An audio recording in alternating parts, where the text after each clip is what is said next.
Assalamualaikum warahmatullahi wabarakatuh.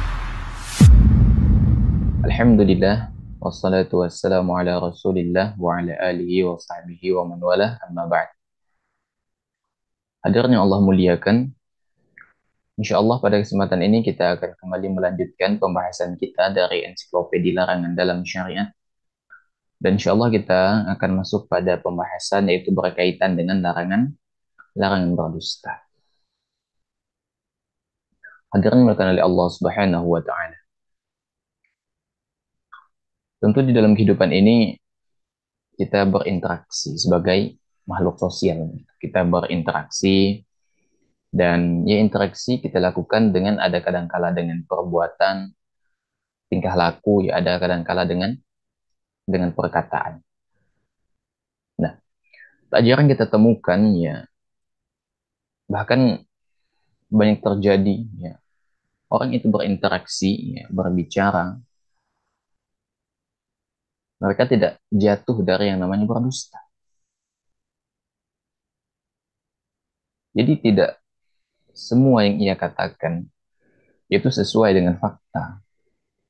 Tidak semua yang ia sampaikan itu sesuai dengan realita. Dia berdusta. Tentu di dalam syariat kita, ya, berdusta ini sangat fatal sekali dampaknya. Ya. Apalagi kalau sampai berdusta atas nama Allah dan Rasulnya. Ya, misalnya berdusta atas nama Allah dan Rasulnya, dia menyampaikan apa? Hadis-hadis palsu misalnya. Itu kan berdusta atas nama Allah dan Rasulnya. Kalau Rasul disematkan kepada Allah, disematkan kepada Rasul Sallallahu Alaihi Wasallam. Padahal Rasul tidak pernah menyampaikan itu. Itu banyak sekali terjadi, hadirin sekali. Iya. Kemudian ada juga yang berdusta kadang-kala di dalam perdagangan. Ada juga yang berdusta di dalam dia bincang-bincang ngobrol dengan temannya. Begitu. Tidaklah yang lain, tidak yang keluar dari lisannya kecuali kedustaan. Ya, pengakuannya palsu, ya berdusta. Ya, ini sangat jelas sekali di dalam syariat kita. Allah Subhanahu wa taala berfirman, "Pada ja'al la'natallahi 'alal kadzibin." Bahwasanya ya dan laknat Allah itu ditimpakan pada orang-orang yang dusta. Ini Ali Imran ayat 61. Ya, dusta dengan perkataannya, dia dusta dengan keimanannya. Jadi dia melazimkan kedustaan di dalam kehidupannya begitu. Makanya hadirin, ketika kita berdusta, maka berhati-hati. Karena kita khawatir nanti Allah Subhanahu wa taala menimpakan laknat kepada kita. Dan ini sangat berbahaya hadirin. Ya, sangat berbahaya sekali. Rasul sallallahu alaihi wasallam bersabda, "Wa innal kadhiba yahdi ilal fujur, wa innal fujura yahdi ilan nar, wa innar rajula la yakdzibu hatta yuktaba 'indallahi kadzdzab." Kata Nabi SAW, dan sungguh itu kedustaan akan mendorong kita kepada perbuatan dosa. Dan sesungguhnya perbuatan dosa itu akan mendorong kepada neraka. Dan sesungguhnya, kata Nabi SAW, seseorang yang terus berdusta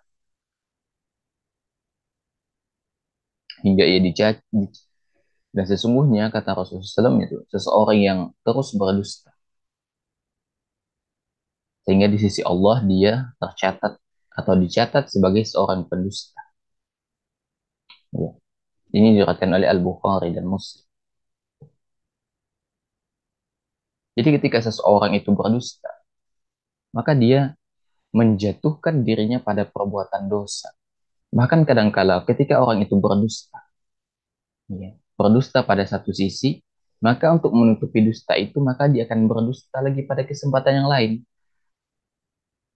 Ya.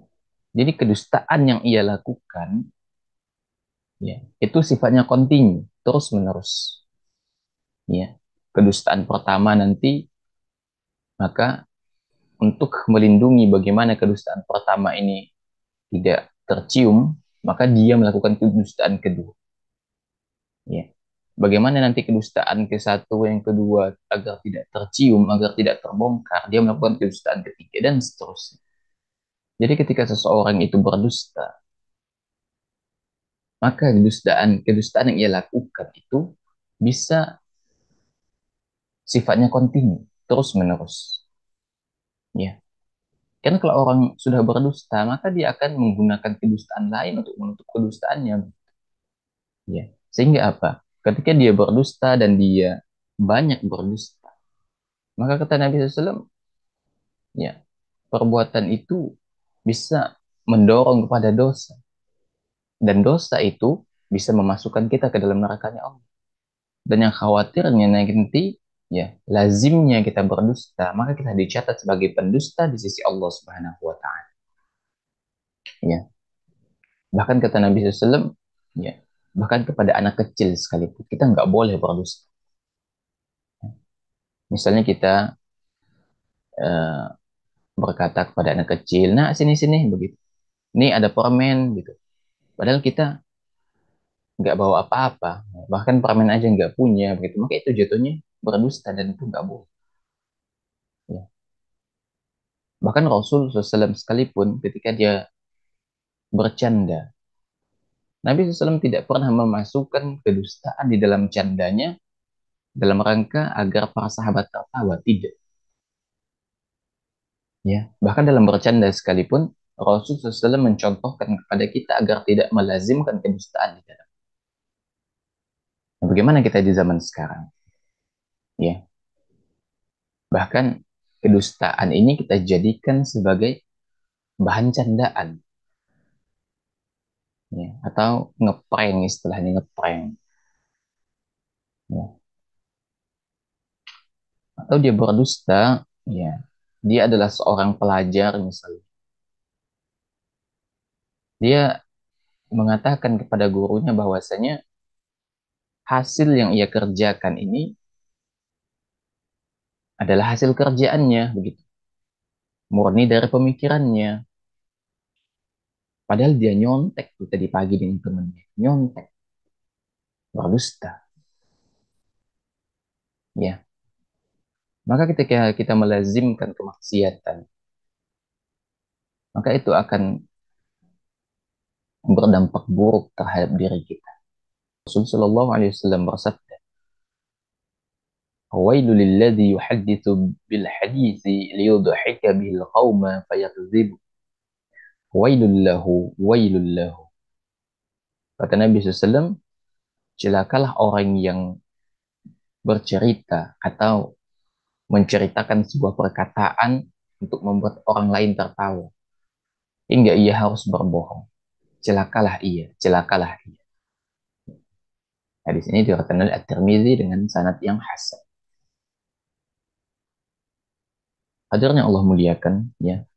Maka Nabi SAW mendoakan kecelakaan kepada orang yang menjadikan kedustaan itu sebagai celah untuk orang tertawa. Kadangkala banyak orang yang berkata-kata agar orang lain tertawa, dia menggunakan kedustaan di dalam, dia gunakan bumbu kedustaan. Ya.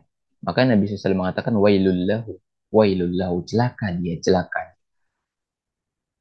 Dan tidaklah sebuah perbuatan itu ketika Nabi SAW mencela perbuatan dan pelakunya dan mendoakan kecelakaan.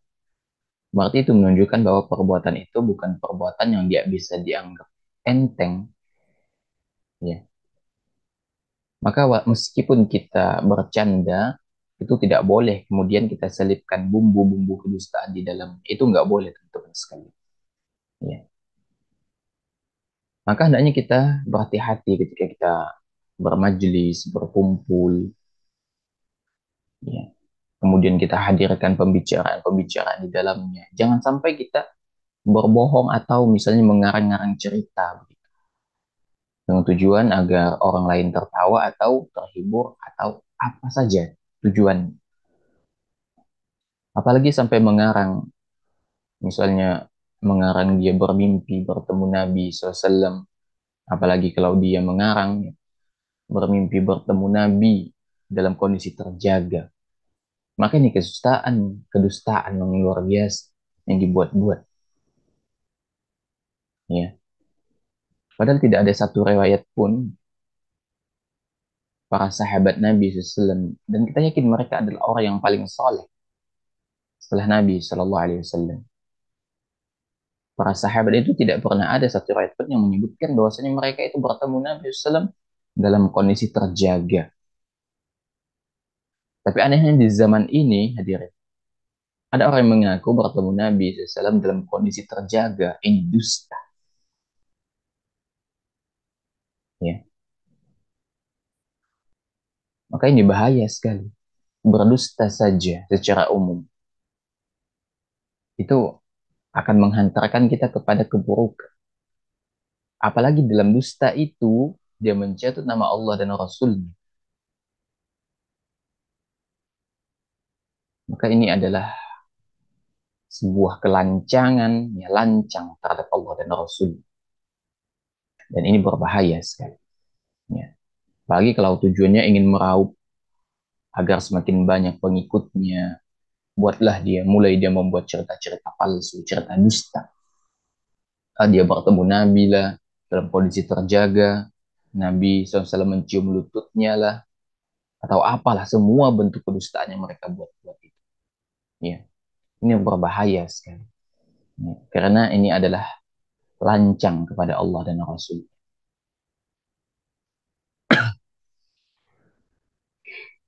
Hadirin dimuliakan oleh Allah Subhanahu wa taala.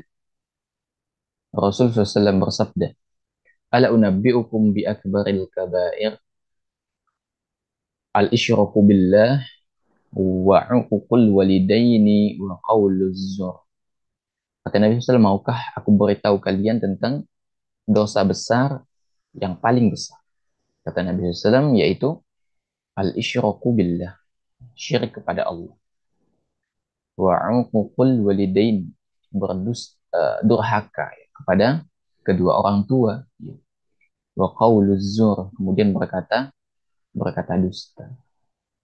Jadi Nabi SAW menyebutkan bahwasanya berdusta ini adalah di antara dosa besar yang paling besar.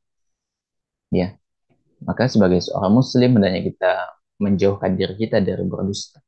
Jangan sampai kita bermudah-mudahan di dalam berdusta, apalagi sampai dengan tujuan untuk berdakwah. Tidak bisa maksiat dijadikan sebagai sarana untuk mendekatkan orang lain kepada Allah Subhanahu wa taala. Itu tidak bisa. Apalagi yang dibawakan itu hadis-hadis palsu atau dia berdusta secara umum. Itu nggak boleh sama sekali. Hendaknya setiap muslim menjaga lisannya agar tidak terjatuh ke dalam perkara di mana Allah Subhanahu wa taala mencela mencela hal tersebut. Tapi demikian hadirin, semoga apa yang Anda sampaikan ini bermanfaat dan kita bermohon kepada Allah semoga Allah Subhanahu wa taala senantiasa menjaga lisan kita dari yang namanya berdusta. Ya. Dan tentunya kita berdoa juga semua anak keturunan kita agar terjaga, berusaha menjaga diri dari berdusta. Yang benar datangnya dari Allah, yang keliru datangnya dari anak pribadi. Allah dan Rasulnya tentu terlepas dari kekeliruan itu. Wassalamualaikum Subhanakallahumma bihamdika asyhadu an la ilaha illa anta astaghfiruka wa atubu ilaik. Walhamdulillahirabbil alamin. Assalamualaikum warahmatullahi wabarakatuh.